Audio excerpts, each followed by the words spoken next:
Hello, I'm Angelina Johnson. Today I am going to give you more information about South Sudan, 14th Independence Day. President Kiir emphasizes the importance of peace as South Sudan celebrates its 14th independence anniversary. President Kiir preaches peace as South Sudan clocks 14 APA Juba, South Sudan, APA Juba, South Sudan, 09, July 2025, 11:21. South Sudan's President Salva Kiir has delivered a call for peace and reconciliation as his fractured country marks 14 years of independence on Wednesday.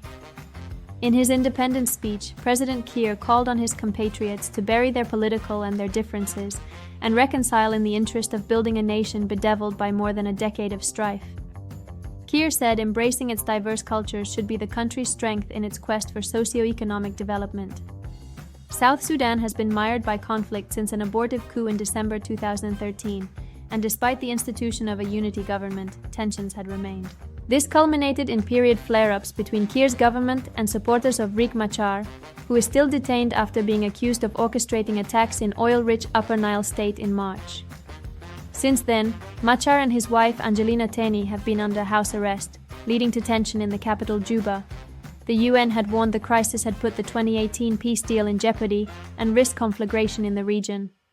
However, President Kiir reminded the nation of the ongoing nationwide ceasefire, which he believes reflects the coalition government's commitment to peace through a force unifying both government troops and SPLA-IO. The South Sudanese leader also vowed to be firm on corrupt officials who would be removed from the system in a bid to promote social and economic growth.